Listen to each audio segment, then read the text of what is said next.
Oui, toi, ça va bien, Oui, ça va Daniel? bien. Oui, ça va super bien. Moi, c'est Eric, c'est mon frère, c'est Daniel, mais c'est correct. J'ai OK, reçu. C'est pas OK, grave. OK, J'ai désolé, je me reçu. suis trompé avec ton frère, ouais, c'est Eric, ouais. OK. Exactement. J'ai reçu un appel hier de Yann qui m'a appelé, je ne sais pas de quelle référence, mais comme on a commencé à jaser, ça a duré une conversation d'une heure. Puis Yann me dit qu'il faut absolument apprendre sur la loi commune, le common law. Et je suis d'accord sur beaucoup de points avec Yann. Et j'ai beaucoup lu dernièrement sur que la loi constitutionnelle, on va revenir à ça, pour reprendre, pour que les citoyens, les gens, les humains reprennent leurs droits, puis reprennent la force, si on veut, reprennent le droit chemin. Fait que Yann, je voulais. Je te connais pas beaucoup. Écoute, on a jasé pendant une heure. Ça a été super intéressant. Mais dis-moi, qu'est-ce qui te pousse à vouloir faire connaître la loi, la common law à la majorité des Québécois? D'où ça vient ce motif-là, cette passion-là? Oui, je vais t'expliquer ouais, d'où ça vient vraiment, là.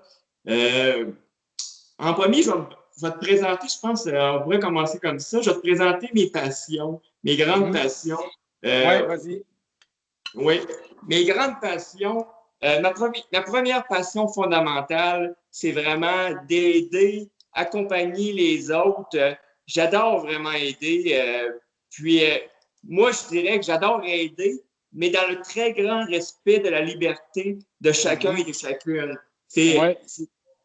C'est ça. C'est vraiment aider, mais quand il y a une ouverture à avoir de l'accompagnement et de l'aide. C'est une personne aussi qui, que durant toutes les années précédentes, j'ai observé, puis vraiment, ça fait longtemps que je suis éveillé, j'ai compris ce qui se passait, j'ai cette capacité, moi, j'adore. Puis aussi, ma deuxième grande passion, c'est socialiser. J'adore socialiser. Ma troisième grande passion, c'est apprendre. Puis j'apprends à travers mes socialisations, mais j'apprends également à travers mes expériences, mes projets que je m'implique, mes lectures. J'ai toute cette... j'adore beaucoup, je suis autodidacte, j'adore apprendre par moi-même, lire à 360 degrés, lire les différents courants de pensée. Puis aussi, je suis un homme vraiment très observateur. J'observe les comportements sociaux, j'observe ce qui se passe. Puis aussi, j'ai une autre très grande passion, c'est j'adore vraiment être créatif. OK, je vais apprendre tous les courants de passé, les courants de passé. J'adore aussi aller apprendre dans tous les champs de savoir, connaissance générale, un peu de tous les champs de savoir. Mais après ça, j'aime ça faire des liens entre les différents champs de savoir, puis être créatif par rapport à ça. Ouais. Ce que beaucoup de gens ne font pas en passant, dernièrement, on est très spécialisé dans une connaissance, puis on ne regarde pas la grande, le big picture de dire, regarde, on peut pas aller au Costco, on peut aller au Costco magasiner, mais tu ne peux pas t'asseoir avec ta mère pour souper. Puis là, on croit que cette idée-là, elle est correcte. C'est comme si on nous empêche de penser présentement. Tu peux, il y a plein de choses que tu peux faire, puis plein de choses que tu ne peux pas faire. Le restaurant ne peut pas ouvrir sa terrasse, mais tu peux installer une tente sur le stationnement pour faire plein d'autres choses. Il y a plein d'affaires qui ne marchent pas. Puis je trouve qu'il faut être plus généraliste ces jours-ci. Comme tu dis, il faut regarder plus large, puis il faut utiliser notre bon sens. Exactement, c'est vraiment ça. Puis ça m'amène sur l'instant présent, il me vient beaucoup de faire sur l'instant présent. Sur l'instant présent, je vois, parce que moi, je me suis intéressé aussi également à l'éducation, globalement. Qu'est-ce qui manque? Oui, à l'éducation. Puis qu'est-ce qui manque dans les systèmes d'éducation actuels? Il manque justement cette approche-là pour une éducation très généraliste et aussi, il faut arrêter cette surspécialisation, cette spécialisation, parce que ça divise les gens. on crée des terminologies, des vocabulaires dans chaque spécialisation.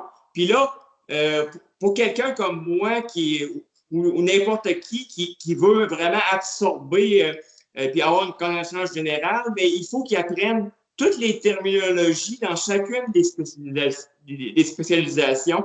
Mais moi, ce que je dirais, ce que j'ai vu, ce que j'ai ressenti, c'est que pour simplifier la connaissance générale accessible à tous et à tous, on devrait éviter les terminologies de spécialistes, puis on devrait enseigner très tôt au primaire comme un dictionnaire universel qui s'appliquerait vraiment à tous les champs de savoir. Comme ça, très tôt, le jeune enfant pourrait développer, il y aurait le vocabulaire pour développer une connaissance générale dans tous les champs de savoir. Ça, c'est primordial, cette connaissance générale-là, pour avoir des citoyens qui vont, pas des citoyens, mais je dirais, parce que le mot citoyen, il faut faire attention, mais en commun là, il faut vraiment s'adresser, parce que citoyen, ça fait référence à la personnalité juridique et une entité vraiment sans vie dans le système actuel. Il faut vraiment faire référence à l'homme ou la femme de chair et de sang, faire la distinction. Personne naturelle.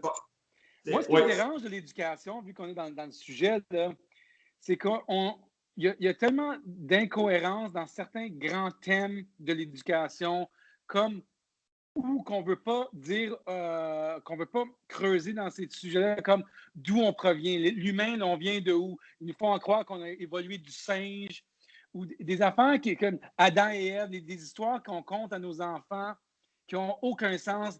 Les pyramides, on ne creuse pas plus loin. D'où ils viennent, ces pyramides-là, construites il y a 2000 ans? Ça aurait été impossible. On nous cache des affaires, puis c'est comme s'il faut gober des estis de niaiseries. Puis là, c'est des affaires comme que si tu ne te penches pas dessus, tu n'iras pas plus loin, mais nos enfants vont croire que Adam a mangé, Ève a mangé la pomme. C'est comme. C'est ridicule. C'est ridicule. On nous fait gober des niaiseries. On vient pas du singe. Là.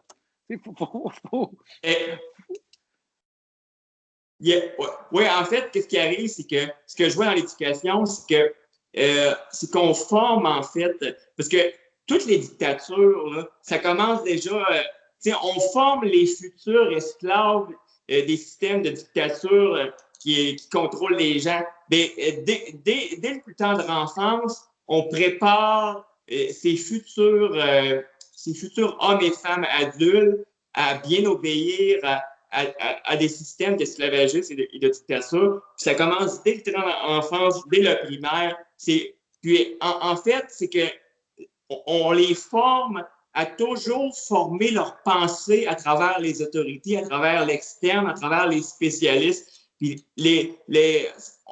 très tôt, c'est comme ça. Puis on ne développe pas cette capacité-là à former sa pensée de manière autonome et indépendante, sans nécessairement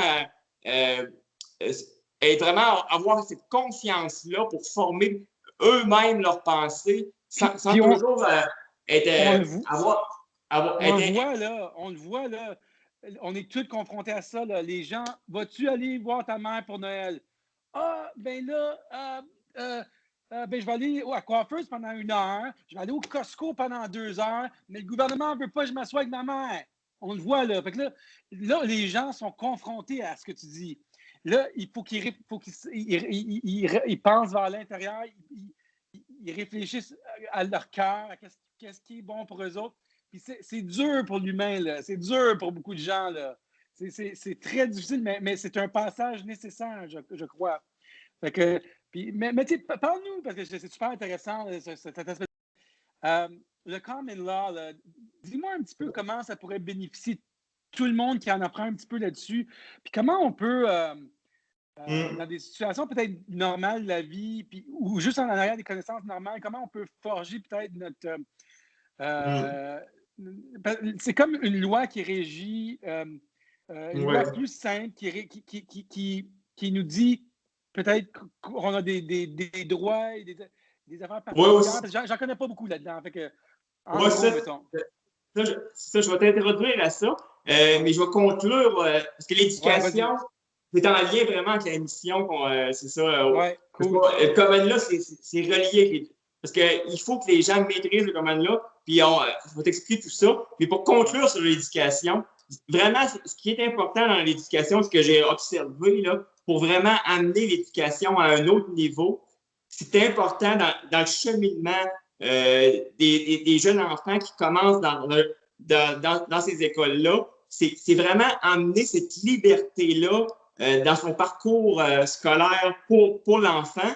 Puis il faut aussi emmener tous ces enfants-là à développer, je dirais, déjà au niveau de l'éducation, cette souveraineté éducative qui vont déterminer leur choix de parcours, puis vont être guidés vraiment par ce qui les anime au niveau du cœur, leur passion. Puis il faut avoir confiance au développement naturel qui va se passer avec les jeunes enfants qui vont suivre leur passion, puis ils vont développer selon leur passion. Puis chacun, ils vont développer leur force, puis selon leur intérêt, il faut leur donner cette confiance-là. Puis les éléments vraiment à retenir pour l'éducation, c'est développer cette analyse holistique, cette connaissance générale, puis essayer de, comme je dis, ça, c'est vraiment avoir une terminologie, un vocabulaire universel, d'arrêter ces terminologies de spécialistes-là qui divisent les gens aussi. Là. Parce que là, il faut que tu aies un spécialiste qui a acquis ce vocabulaire particulier-là de spécialiste. Mais là, on simplifie tout ça, un vocabulaire universel, puis comme ça, tous les gens vont pouvoir acquérir rapidement. C'est ça la foi, une voie qui va simplifier les choses, qui ne va pas diviser les gens. Puis aussi, il faut encourager dans les écoles la créativité des enfants. Il ne faut pas la réprimer parce qu'un peuple créatif aussi, c'est sûr que c'est pas en alignement avec le nouvel ordre mondial parce que plus un peuple devient créatif, moins il devient contrôlable et puis imprédictible aussi. Là. Mais là, c'est ça, je vais commencer à présenter, c'est ça, les grandes bases du Common Law pur. Oui, puis de ton organisation, tu me dis le nom hier, c'est... ACLQ. ACLQ. Oui, dis-nous ce que ça veut dire. Oui, c'est ACLQ. Le nom, c'est Alliance Common Law Québec. C'est une alliance qui est destinée vraiment là, à la province de Québec. Puis la mission vraiment de l'Alliance Common Law Québec, c'est d'éduquer les hommes et les femmes de la province de Québec à maîtriser le Common Law pur, vraiment par cœur. Puis on va déployer plusieurs stratégies pour arriver. La vision, c'est que tous les hommes et les femmes de la province de Québec vont maîtriser le Common Law pur par cœur. Puis comment on va arriver à ce résultat-là, puis de manière quand même assez rapide, c'est tout simplement que nous, présentement, on recrute pour former, pour compléter tous nos leaderships au sein de l'Alliance Common Law Québec. On va former, ça va être plusieurs petites équipes au sein du leadership qui vont peaufiner le message éducatif. Dans une première phase, le leadership, ils vont travailler en équipe à créer différents résumés sur le Common Law pur. Puis des résumés qui vont être courts, droit au but et très simples. Et nous, vraiment, la vision, c'est que nos équipes finales, on va être au total, là, dans le leadership, on va être 18 hommes et femmes. Puis on va être 18 hommes et femmes à avoir un consensus sur chaque résumé. On va dire, là on a peaufiné au maximum ce résumé-là, on passe à un autre résumé, et ainsi de suite. On va faire des résumés pratiques en contexte aussi. Là. Donc, on va avoir le résumé fondamental sur l'essentiel du Common Law pur. On va avoir des résumés en contexte. Comment on comporte en Common Law pur si quelqu'un essaie d'y forcer pour le port du masque, par exemple. Là, on va tout décortiquer des exemples de réponses, des exemples d'actions, tout ce que tu peux faire. Puis, ça va être aussi comment te comporter avec un policier en Common Law pur, comment te comporter avec l'armée en Common Law pur, comment te comporter si tu veux initier une cause en common law pur? Parce que le common law pur, là, ça enlève la vente de nos certificats de naissance au gouvernement, n'est-ce pas? Parce que quand on est, on a un certificat de naissance, on a un nom. Ça l'enlève, hein, cette portion-là? Oui, en fait, Okay. c'est ça. En fait, oui, c'est que quand tu es sur la juridiction du common law pur, c'est vraiment sur la juridiction de l'homme et la femme de chair et de sang.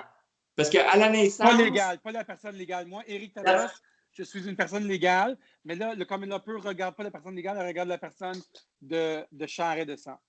oui, oui, mais je vais expliquer pour les gens, en fait, les hommes et les femmes qui nous suivent en ce moment, qui vont regarder cette entrevue-là. Ce que je veux dire, c'est que à la naissance, les nouveau-nés, pas longtemps après leur naissance, souvent à peu près un mois après leur naissance, il y a une personnalité juridique qui est créée sans le consentement libre et éclairé des parents. On trompe, puis même une fois l'âge adulte, il n'y a pas un consentement libre et éclairé sur cette personnalité juridique qui a été créée sans le consentement libre et éclairé des parents et les jeunes les nouveau-nés qui n'étaient pas assez, il n'était pas en mesure de consentir libre et éclairé à un nouveau-né. Il n'y a pas le consentement libre et éclairé encore à cet âge, bien sûr. Donc, et cette personnalité juridique-là, c'est une création, c'est totalement une corporation sans vie. Et on trompe les gens en leur faisant croire que c'est vraiment eux, mais c'est pas eux. C'est distinct d'eux. C'est une corporation qui est sans vie. C'est une création qui a été créée sans leur consentement libre et éclairé. Ils n'ont jamais consenti à ce contrat de façon libre et éclairée. Donc, c'est un contrat non valide.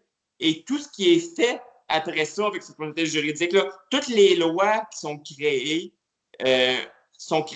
avec cette personnalité juridique-là. Mais donc, ils n'ont aucune validité à ça. Je comprends. Et donc, les gens, ils doivent seulement apprendre à maîtriser le common law pur et ils se présentent toujours en tant qu'hommes et femmes de chair et de sang. C'est drôle, hein, parce qu'on n'a jamais cette conversation-là. On pense qu'on est là, puis on est une corporation pour l'État qui produit, qui doit payer à l'État presque tout notre salaire. Il nous en laisse un petit peu pour vivre, mais on n'a jamais cette discussion-là du processus processus de l'esclavage qui est engendré à notre naissance. Puis dans le common law, on pourrait s'échapper de ce processus-là. Oui, exactement. Parce que, en fait, il faut réaliser une chose importante. Ça, je tiens à le dire, vraiment, c'est crucial. Parce que moi, j'observe beaucoup, parce que c'est un projet qui a été initié à l'Alliance Common Law Québec, puis on a réseauté énormément avec beaucoup d'hommes et de femmes. Puis on observe vraiment qu'est-ce qui se passe vraiment, c'est que c'est récurrent que les hommes et les femmes vont se dire on ne peut rien changer, ils détiennent le pouvoir, c'est eux qui ont. Je l'entends toujours, moi. Ça, c'est un commentaire. Oui, c'est un commentaire qui est récurrent, mais il faut vraiment réaliser ça. Il faut vraiment réaliser ça que le vrai pouvoir, puis même ceux qui détiennent cette élite-là le réalisent aussi. C'est que le vrai pouvoir transformatoire pour la société, pour la province de Québec et partout dans le monde, le vrai pouvoir transformatoire, il est dans les mains de tous ces hommes et femmes-là qui constituent la société. C'est eux qui ont le vrai pouvoir. C'est pour ça qu'on n'en parle pas dans les médias, puis ils ne nous disent pas ces informations-là, parce que si on en sait trop, on peut faire des changements. Mais tu sais, est-ce que c'est nous qui travaillons pour le gouvernement ou c'est le gouvernement qui travaille pour nous? Un coup qu'on voit que c'est eux qui travaillent, c'est nous qui avons le pouvoir. C'est justement le but de ces entrevues-là, puis le but de ta fondation. C'est super important. On ne se pose pas ces questions-là, mais là, il faut s'y poser. Là. Il y a un élément que je tiens à préciser, là, c'est que nous, là, c'est ça, on n'est pas une fondation, on est vraiment une alliance. Là. Okay. Puis nous, on va jamais être enregistré dans le système corrompu. Parce que c'est ça. Nous, on est vraiment indépendant du système corrompu. Ça veut dire qu'on ne va pas s'enregistrer fondation, coop, incorporation, parce que ça, c'est toutes des personnalités juridiques. Puis une fois que tu t'enregistres avec leur personnalité juridique, ben là, tu viens comme ancré dans leur système corrompu, tu viens en lien, tu viens comme dépendant de leur système. Mais nous, on va être unique aussi. On va être quelque chose, on va être vraiment une alliance d'hommes et de femmes, de chair et de sang. OK. Pour faire la distinction. Puis éventuellement, tout ce qu'on va partager en common law pur, ça va pouvoir être utilisé. Des résumés aussi thématiques là-dessus. Je veux faire Ça va pouvoir être utilisé note pour sur ce que tu as démarrer. dit. Tu sais, on est des personnes de chair et de sang, puis toi, tu as changé. Tu ne dis pas ton nom avec ton nom de famille parce que ça t'identifie trop au vieux système. Fait que toi, ton nom que tu utilises, c'est Yann Jean-François C'est bien ça, c'est bien seulement. ça. Puis là, parce que si on utilise notre nom, c'est comme un exemple, c'est comme utiliser un email. Tu sais, tu peux être une personne, disons, sur l'Internet avec ton email, mais quand on utilise notre prénom puis notre nom de famille, on est lié à l'ancien système sur tous les papiers juridiques, permis de conduire, carte d'assurance maladie, enregistré au gouvernement, numéro d'assurance sociale. Fait que le premier pas, puis ce que j'admire, c'est que tu dis, garde, je ne suis pas dans ce système-là, j'ai un nom unique qui n'est pas enregistré. Je trouve ça super le fun. Oui, oui, mais c'est toute une démarche, tu sais. La première démarche qu'on peut faire, c'est justement de dissocier du nom de famille, qui est une personnalité juridique qui a été créée par le gouvernement. Puis, tu sais, tous ceux qui ont le même nom de famille sont tout en lien avec cette personnalité juridique-là que le gouvernement a créée. Mais aussi, quand les gens se font interpeller par le nom de famille, ben, il interpelle directement la personnalité juridique là, avec le monsieur puis le nom de famille. Là, ça interpelle directement la personnalité juridique et non l'homme et la femme de chair et de sang. Mais là, quand tu te fais interpeller, là, vraiment, surtout dans les cadres juridiques, tu te fais interpeller vraiment par ton nom de femme de chair et de sang. Ça inclut, c'est ça, tous les prénoms qui ont été assignés à la naissance par tes parents, mais en tant que personne qui connaît ses droits en common law pur, souverain, si le nom que tes parents t'ont assigné à la naissance euh, et présentement, mettons, tu pourrais changer de nom, il n'y a pas de problème avec ça non plus. Là. Ces options-là sont possibles, mais si le nom prénoms qui t'ont été assignés par tes parents te conviennent, mais tu peux, c'est ça, tu fais référence à ça. Et si tu as un attachement vraiment à ton nom de famille, c'est possible de le mentionner aussi, mais tu vas le mentionner, mais c'est pas lié à toi. Tu vas mentionner, par exemple, moi, je dirais Yann Jean-François de la famille. Tu comprends? Là, tu dis ton nom de famille, mais vraiment, pour faire la séparation, c'est pas toi, mais t'es de la famille, mais vraiment, toi, l'homme ou la femme de chair et de sang, c'est vraiment, c'est ça, tes prénoms. Mais tu pourrais avoir seulement un prénom aussi, mais dans le contexte, ça peut être confondant. Tu connais plusieurs personnes d'avoir un seul prénom. Là, ouais, c'est pratique. Là, ouais, c'est ça. C'est plus pratique pour nous identifier d'avoir un nom de famille et un numéro d'assurance sociale. Mais a-t-on besoin d'être autant identifié sur notre. Moi, je plane sur beaucoup de projets digital, crypto-digital, où on parle de citoyenneté, de céder sa citoyenneté canadienne. Tu sais, on peut avoir plusieurs citoyennetés, avoir des doubles citoyennetés ou céder une citoyenneté canadienne puis devenir un autre type de citoyen digital. Fait que, tu sais, on parle beaucoup dans les mêmes termes. Puis, est-ce que, tu sais, je ne sais pas si tu en connais, mais est-ce qu'à la naissance, si tu ne donnes pas un prénom à ton enfant, le gouvernement t'appelle quelques jours plus tard, puis regarde, il faut qu'il soit dans le système, il faut qu'il soit étiqueté dans le système, il faut qu'il y ait un nom. J'imagine que oui, pour éviter aussi la vente d'enfants, parce que ça arrive. Ils doivent te courir après pour dire, regarde, faut que tu identifies ton enfant. Là. T'en connais-tu un petit peu là-dessus? Oui, oui. En fait, c'est sûr qu'il y a certains, il y a certains qui ne vont pas les enregistrer dans le système. Là, Ouais. ouais. Ouais. Mais c'est sûr que les gouvernements, eux, vont mettre la pression pour ça parce que en réalité, ce qui se passe, là, faut être honnête avec les hommes et les femmes là, qui nous écoutent. Faut être honnête. C'est la vérité qui se passe. Là. En fait, là, pas longtemps après la naissance des nouveau-nés, c'est le gouvernement, c'est ça, ils vont créer cette personnalité juridique-là sans vie aux nouveau-nés. Puis en réalité, cette personnalité juridique-là, cet acte de naissance-là qu'ils vont avoir créé, ça va être mis déjà sur les marchés financiers. Puis là, ils vont miser sur la productivité puis la sueur de ce futur nouveau-né. Ah oui. C'est vraiment ça qui se passe sur les marchés. Ben oui. Ouais, c'est ça. Ils misent sur la. Puis ces personnalités juridiques-là, ils vont servir de collatéral pour backer la création monétaire. C'est que la création monétaire est backée par tous ces esclaves-là qui vont, avec leur sueur, leur travail-là, ils vont backer la création monétaire qui est créée.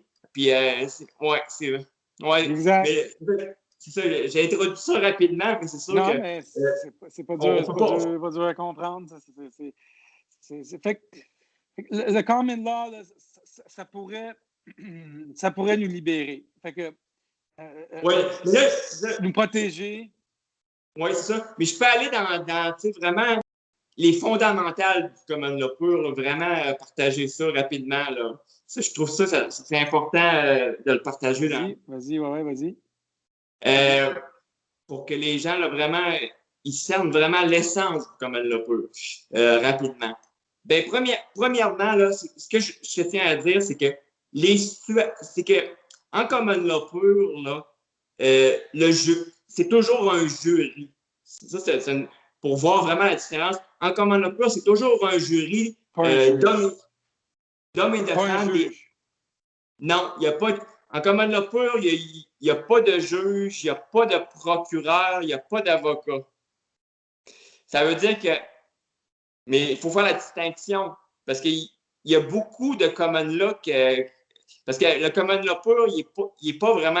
C'est les racines vraiment du common law, l'essence du common law pur qui était basée vraiment sur ce qui était admis par le gros bon sens, les coutumes locales et tout ça, qui déterminait le jury avait entière liberté. C'était un jury formé de la population locale d'hommes et de femmes de chair et de sang. Puis il y avait la entière liberté pour exercer leur gros bon sens. Il n'y avait pas de limitation. En voulant dire, on ne disait pas au jury, là, jury, il faut que vous tenir compte des procédures civiles, il faut que vous tenir compte procédures pénales, il faut que vous tenir compte de ces lois-là, de cette loi-là, il faut que vous tenir compte de tous ces systèmes-là. Ouais, la jurisprudence, c'est ça. La Constitution, les chartes. Ça complexifie beaucoup, là. On se complexifie beaucoup les choses. Mais là, on dit au jury, à common law pur, on dit au jury simplement, jury, c'est ça, vous avez totale liberté pour examiner les témoignages des deux parties, hommes et femmes. Après avoir examiné les témoignages des deux parties, vous examinez les preuves présentées par les deux parties, hommes et femmes, puis vous avez totale liberté pour exercer votre gros bon sens. Aucune limitation par des lois, parce que ça prend du temps aussi au jury là, de commencer à lire des lois, puis des lois qui leur restreignent. En fait, ça restreint au jury la liberté d'exercer son gros bon sens en toute liberté. Mais là, en common law pur, c'est ça. C'est ça la force. C'est qu'on a un jury formé du peuple d'hommes et de femmes et de chair et de sang, représentatif, sélectionné au hasard dans le peuple local, qui représente ce gros bon sens-là. Puis c'est quoi ce gros bon sens-là? C'est toutes les coutumes locales, ce qui émane au niveau du local, qu'est-ce qui est admis, les pensées locales admises dans la population en général, représentative. Puis, je dirais aussi que là, je vais introduire les éléments, les 3 éléments qu'on peut emmener en procès, un autre homme en common law pur. Je vais introduire Est-ce ça que rapidement. dans une cour aujourd'hui, là, est-ce que tu peux utiliser le common law et dire, regarde, selon le common law, ça, puis ça, puis ça? Oui, oui, quelqu'un qui maîtrise vraiment, c'est ça, qui est bien préparé, il n'y a pas de problème. C'est sûr que faut quelqu'un de solide avec le système actuel parce que c'est corrompu, mais c'est corrompu. Mais là, qu'est-ce qu'on veut faire avec l'Alliance Commune le Québec? C'est que les gens, là, on veut créer tout un groupe là, qui se soutient ensemble. Là, on va avoir tout notre leadership de 18 hommes et femmes qui vont éduquer les hommes et les femmes à maîtriser le common law pur par cœur. Mais une fois que tous ces hommes et femmes-là maîtrisent le common law pur par cœur, ben, ils deviennent automatiquement conscients de leur souveraineté, mais aussi on va initier des. C'est ça, une fois qu'on va les avoir. Parce qu'en fait, le début de tout changement dans une société, c'est l'éducation. Mais nous, au lieu d'endoctriner les gens, parce que le système d'éducation traditionnel, il endoctrine les gens à travers leur système d'éducation. Ben nous, on va utiliser l'éducation, mais pour ramener les gens conscients de leur souveraineté, à travers l'outil du common law pur. Parce que parce qu'on peut ramener les gens vers la conscience de leur souveraineté à travers différents outils. Oui. Moi, je dirais qu'il y a différents chemins qui mènent au même résultat. L'important, je dirais à ceux qui nous écoutent, l'important, c'est de suivre le chemin qui te fait le plus vibrer puis qui est le plus attiré au niveau de la passion du cœur. C'est ça l'important. Exact. Exact. Bien dit. Ouais, c'est ça. Bien dit. La souveraineté, si on pense que quelqu'un a de l'autorité sur nous, comme notre gouvernement, on pense qu'il y a une autorité, bien, on perd notre souveraineté. Fait que, puis, est-ce qu'on a des droits à la naissance ou ils nous donnent des droits à petit peu et à fur et à mesure? Je pense que, tu sais, fait que le common law, tu sais, tu vas dire, ben, regarde, tu nais avec tous les droits, tu as le droit de. Oui. L'autorité, c'est un concept qu'on gobe l'autorité sur nous. Fait que, un coup qu'on sait ça. Il y a un élément qui me vient quand tu viens juste de mentionner ça, intéressant à partager, c'est que ce common law pur-là, même avant que le common law pur ait été pratiqué, parce que le common law pur, même avant qu'on l'ait étayé, qu'on l'ait écrit, c'est que ça fait référence à ce qu'on appelle, le common law pur ne fait que reconnaître ce qu'on appelle les lois non écrites. Ne fait reconnaître que ça. C'est fondamental dans une société. Mais là, je vais décrire les situations qu'on amène un homme ou femme en procès en common law pur devant jury. Ça va être plus clair après ça, je pense, pour ceux qui nous écoutent. La première situation qu'on va emmener un homme ou femme en procès en common law pur devant jury, c'est si un homme ou femme qui a fait une intrusion dans la propriété d'un autre homme ou femme sans la permission.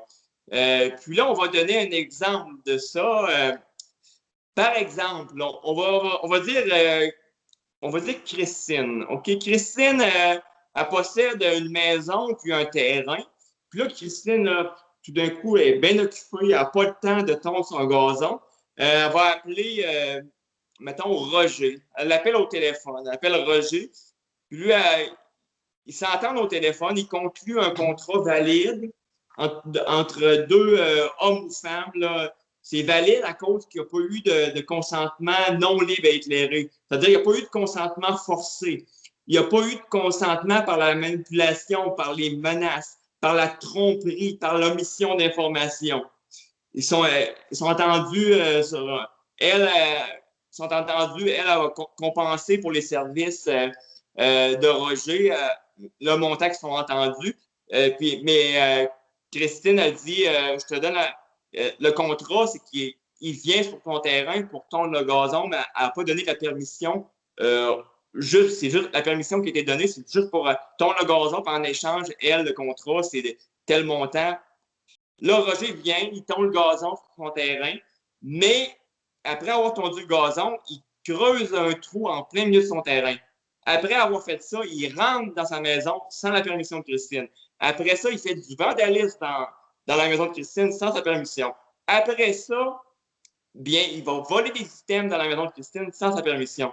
Ben là, on voit toute l'échelle. Ben là, Christine, elle peut l'emmener en procès en common law pur devant un jury formé d'hommes et de femmes de la société locale où ça s'est passé.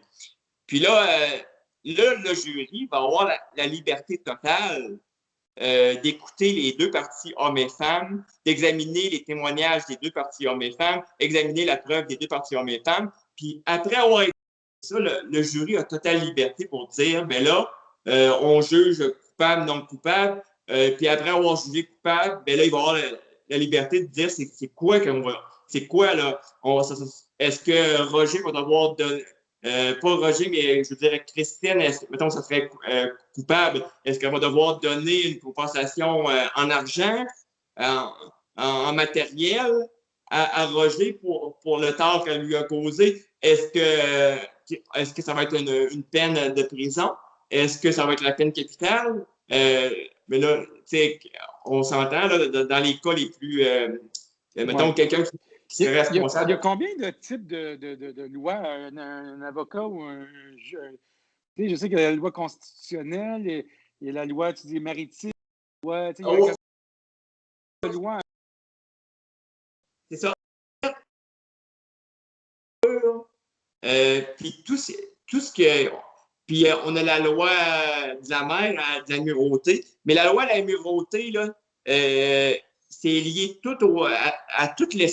La loi de l'amirauté, c'est la même chose que. C'est lié au droit pénal, au droit civil. C'est lié tout au statut, là, tout aux lois qui sont votées par les assemblées. C'est tout lié à la loi de la mer. Puis la loi aussi dans canonique, c'est aussi, lié au personnel juridique également, c'est la loi canonique. Aussi, mais c'est au sein des églises là, qui font des jugements, mais ils font des jugements aussi, c'est lié à la personnel juridique, c'est pas lié à l'homme de femme de chair et de sang. C'est ça, en common law pur, là. C'est encore lié. Mais aussi, il y a une confusion que je vois avec, parce qu'on résout beaucoup avec l'Alliance, avec beaucoup de monde, puis on voit cette confusion-là, mais on veut vraiment la dissiper et simplifier ça. Mais c'est que le common law a été souvent mélangé avec la loi de la mer, avec ces lois-là, ces statuts-là. Mais il faut vraiment, pour les aider la distinction aux gens, aux hommes et aux femmes qui nous suivent, quand on est en common law pur, il y a c'est totalement, le jury va avoir en common law pur totale liberté. On ne va pas y dire au jury, ils peuvent exercer leur gros bon sens. On ne va pas dire au jury, comme j'avais dit tantôt, il faut vous tenir compte de la procédure civile, la procédure pénale, du droit civil. Il faut pas, des règlements du droit international. Non, on ne va pas dire, il ne faut pas vous tenir compte de la Constitution, des chartes. Non. En common law pur, le jury a totale liberté. Pour exercer son gros bon sens, c'est-à-dire que le jury va écouter les deux parties hommes et femmes, il va écouter les témoignages des deux parties hommes et femmes et va voir la preuve des deux parties hommes et femmes, puis il va avoir la totale liberté pour exercer son gros bon sens. Puis c'est vraiment ça. C'est la grosse différence. Écoute, ouais. je veux garder l'entrevue pas trop longue pour que c'est sûr que si les gens se sont rendus là, peut-être qu'ils vont en écouter un petit peu plus. On est rendu à une quarantaine de minutes. Je trouve ça super intéressant de couvrir. Je pense qu'il faut commencer à s'informer. Il y a beaucoup de choses qu'on n'entend pas dans les médias, les révolutions qui ont lieu. On parle des révolutions en Islande. Il y a des changements de cap, de gouvernement, de choses qui arrivent. Puis il faut connaître nos options puis nos possibilités. J'ai aussi souvent parlé de Nezera puis Gezera, c'est des réformes légales. Je pense que les gens ont la chance d'avoir des informations sur Internet, des gens comme toi qui sont prêts à les éduquer. Puis je pense que dans les prochaines semaines, on va travailler ensemble pour peut-être donner des outils. Tu vas me donner tes liens. Je vais mettre des liens en bas du vidéo. On a été en punition 7 jours avec YouTube parce qu'on ne peut pas tout dire. Hein? Si on dit des affaires, des vérités qu'ils ne veulent pas que les gens connaissent, ben, ils mettent en punition. C'est la censure parce que la censure est à son apogée présentement. Fait que, Ouais, ouais. fait que le jeudi, on va pouvoir publier ça sur YouTube, mais j'ai d'autres plateformes. On va les mettre sur d'autres plateformes aussi. J'apprécie super ta mission puis ton énergie envers tous ces sujets-là. Puis, aussitôt que tu as des outils puis des sites, tu m'as donné un site, je vais le mettre aussi. Je l'ai oublié, mais je l'ai inscrit. On va l'inscrire là. Puis, on va travailler avec toi dans l'Alliance comme collaborateur ou autre. Ça va faire plaisir d'aider les gens à se donner des outils. Au souper de Noël, si vous vous faites prendre à souper avec votre mère, prenez le ticket. C'est pas grave. Vous contestez vos tickets. Je crois qu'ils sont tous cancellés. C'est juste un décret. Je crois que c'est pas constitutionnel. Ça a aucune. Faites donc ça. Allez souper avec vos parents. Oui, je rajouterais, oui, dans le même sens, moi, ils n'ont aucune légitimité, ces étiquettes-là. Ils ne vont pas tenir en cours. C'est qu'ils assument qu'il y a des gens qui vont les payer sans les contester. C'est juste ça. Mais, des mesures dissuasives, surtout, je crois. Oui, c'est ça. C'est juste moi, c'est ça. C'est de l'acting qu'ils font. C'est de la propagande. C'est du bluff. Ça ne tient pas en cours, ça. Puis, je dirais, là, c'est ça. Payez jamais ça. Ça n'a aucune force en cours. Puis nous, c'est ça. Ça n'a aucune force. Puis nous, l'Alliance, c'est ça. Et nous, c'est ça. Présentement, je tenais à dire ça pour conclure vraiment avec cette belle entrevue-là que c'était super agréable. Super belle énergie avec toi, c'est le fun. Pour conclure, je dirais que nous, présentement, l'Alliance, là, on est en blitz, là, on finalise tous les recrutements pour le leadership. Parce qu'au total, le leadership, comme j'avais dit, 18 hommes et femmes, bien, ceux qui sont vraiment qui seraient intéressés pour. Nous, ce qu'on recherche dans le leadership, c'est des gens vraiment très passionnés par le command pur, des gens aussi qui vont avoir un alignement avec le cœur très fort, très bien aligné avec le cœur, et des gens qui n'ont aucun conflit d'intérêt. C'est sûr que nous, ce qu'on fait, là, parce que la mission d'éducation des hommes et des femmes de la province de Québec, une fois qu'on va avoir une masse d'hommes et de femmes de la province de Québec qui vont utiliser comme le pur, là, tous les emplois d'avocats, de juges, de procureurs, ça n'existe plus. Là. Ils vont perdre tous leurs revenus. C'est-à-dire que les avocats, les juges, les procureurs, il y a moins d'importance, de signification. C'est ça. Ils sont tout en conflit d'intérêts. Parce que nous, une fois qu'on va, avec l'Alliance, une fois qu'on va emmener cette maîtrise-là, eux, ils n'auront plus d'emploi. Ils perdent tout leur emploi, leurs gros frais là, qui chargent aux hommes et aux femmes. Parce que là, tous les hommes et les femmes vont maîtriser le command pur. Ils n'auront plus besoin de tout ce système-là. Ça va être tous des jurys, puis ça va tout changer la dynamique. Là. Ils ont beaucoup de conflits. Là. Ceux qui sont intéressés, je vais mettre aussi ton courriel. Ceux qui sont intéressés à joindre leurs efforts à l'Alliance peuvent t'écrire directement. Des gens qui ont des intérêts dans ça, protéger la population. Je peux te donner, on a créé un courriel pour les gens qui sont intéressés. Vas-y, dis-le. C'est joindre en commercial aclq.lor. Joindre en commercial aclq.lor. Puis ACLQ, c'est l'abréviation Alliance Common Law Québec. C'est une alliance qui s'adresse vraiment à la province de Québec. Oui, je comprends. Puis aussi dans cette alliance-là, c'est ça, on a une mission vraiment là, centrale d'éducation des hommes et des femmes à maîtriser par cœur le command law pur, vraiment par cœur, mais aussi on va déployer plusieurs stratégies. on va produire du matériel, plein de résumés thématiques. Ça, c'est la première phase. On va tout produire ces résumés thématiques-là. Mais dans une deuxième phase, on va lancer un site public. Sur le site public, on va tout publier nos résumés thématiques. Puis les gens vont pouvoir nous suivre par SMS, aussi, ils vont pouvoir nous suivre par newsletter et courriel, mais ils vont pouvoir nous suivre aussi, on va avoir aussi peut-être un chat spécial qui vont pouvoir nous suivre directement. On va déployer plein de stratégies. Mais ceux qui veulent s'impliquer, il faut communiquer avec Yann. Impliquez-vous pour le changement du Québec. Impliquez-vous, pas juste les élections des États-Unis, ça nous implique beaucoup, mais il y a des projets comme ça, locaux. Il faut faire nos propres changements. Il faut s'unir. C'est une super belle initiative. On met les courriels en bas. Yann, nous autres, on continue à se jaser. C'est sûr que je te rappelle suite à ça. Je vais laisser pas trop long dans l'entrevue. J'apprécie toute ton implication pour donner la force au peuple. J'aurais peut-être un mot rapide de la fin. C'est que je voudrais dire qu'en plus du leadership qu'on recrute présentement, on cherche aussi, on appelle ça on pourrait appeler ça des supporters qui vont être proches du leadership, mais qui vont nous aider de manière ponctuelle, comme un peu toi, qui vont nous aider de manière ponctuelle, avec leurs compétences, avec leur passion ou avec leurs ressources matérielles. Parfait. Excellent. Je te remercie beaucoup. C'était très agréable. Puis, je dirais un petit temps pour finir. Merci.